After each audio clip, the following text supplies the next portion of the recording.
नमस्ते, मैं हूं doctor Saifi Arsiwala, senior cardiac surgeon, Kota heart institute, Kota, Rajasthan से बोल रहा हूं। मैंने मेरे पिछले वीडियो में sudden death in young people यानी कि अचानक मृत्यु जवानों में, इसके बारे में बनाया था। इसके बाद कई लोगों ने मुझे बहुत सारे सवाल पूछे, क्योंकि इस वीडियो में मैंने डाइट और एक्सरसाइज के बारे में बताया था। तो उन्होंने मुझसे ये सवाल पूछा कि इसे सरलता में किस तरीके से इसका पालन किया जाए। तो इस वीडियो में मैं ये सारी जानकारी देने की कोशिश करूँगा। पहला प्रश्न था कि डाइट का किस तरीके से पालन किया जाए। अगर इसे सरलता से बताए तो भोजन दिन में सिर्फ 2 बार करना चाहिए। एक अपना टाइम फिक्स कर लो दिन में कि आपको कब भूख लगती है सबसे ज़्यादा, और उसी तरीके से उसका टाइम फिक्स कर लो। सवेरे चाहे तो आप 11 से 12 के बीच में तय कर सकते हो, और शाम का खाना 7 से 8 के बीच। इस दौरान बीच में, दोनों मील्स के बीच में कुछ भी नहीं खाना है आपको। अगर आपको भूख लगती है तो green tea, black T, black coffee, या फिर बहुत ज़्यादा लगे तो एक आधा कप आप छाछ पी सकते हो। इसके साथ साथ अगर बहुत ज़्यादा भूख लगे तो आप 2 या 3 टमाटर खा सकते हो। इसके अलावा कुछ भी नहीं लेना है। तो अगर आपको वज़न कम करना है, अगर आपको डायबिटीज़ कंट्रोल करना है या डायबिटीज़ से छुटकारा पाना है, तो इस टाइप का डाइट आपको फॉलो करना पड़ेगा।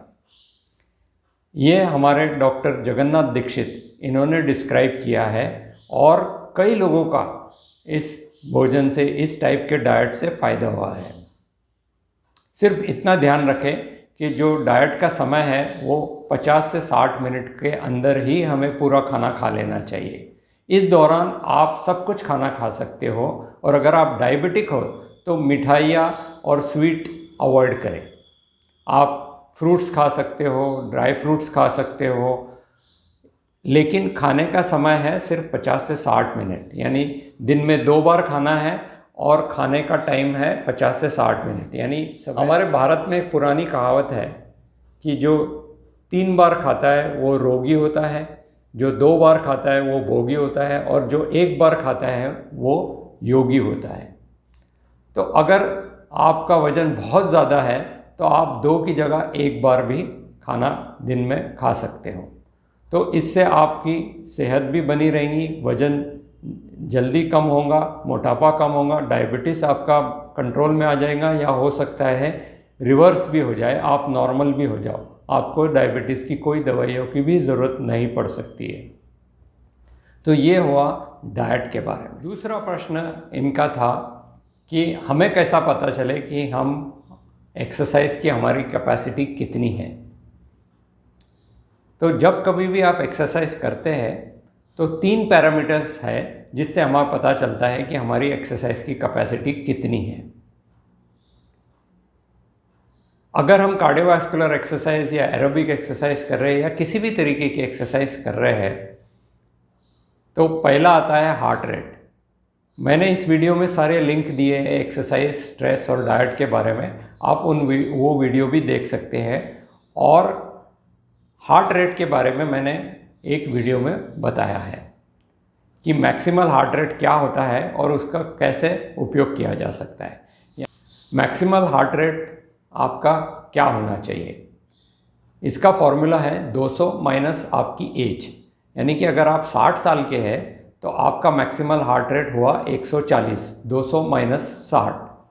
इसका 70 से 80% कैपेसिटी तक आप दौड़ सकते हो या एक्सरसाइज कर सकते हो, यानी कि 120 के ज़्यादा आपकी हार्ट रेट नहीं जानी चाहिए। अगर आप 60 साल के ज़्यादा उम्र के हो तो बहुत हो गया तो 130 तक। जब कभी भी आपकी हार्ट रेट 120 से 130 तक बढ़े, उस समय आपको अपनी एक्सरसाइज कम कर देनी चाहिए या धीमी कर देनी चाहिए, जब तक हार्ट रेट आपका वापस से नॉर्मलाइज नहीं होता, यानी कि 80 के आसपास नहीं आता, 80-90 के आसपास।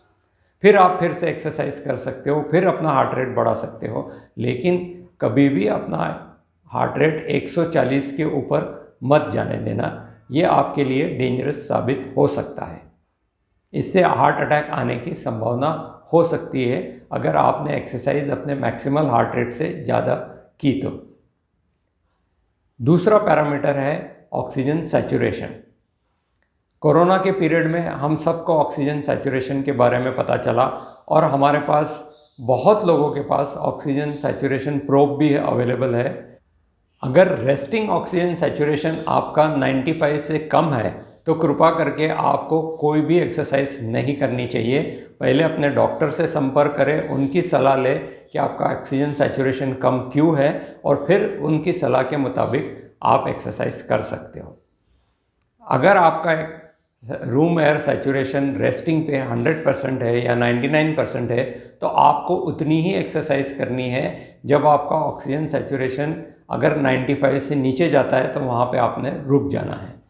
अपने ऑक्सीजन सैचुरेशन को 95 से नीचे नहीं जाना, वो आपकी मैक्सिमम कैपेसिटी है एक्सरसाइज की। तीसरा जो सिंपल तरीका है, अगर आप हार्ट रेट किसी कारण से नहीं गिन सकते या आप सैचुरेशन आपका नहीं गिन सकते तो सिंपल तरीका है कि आप अपना नाम बोलिए।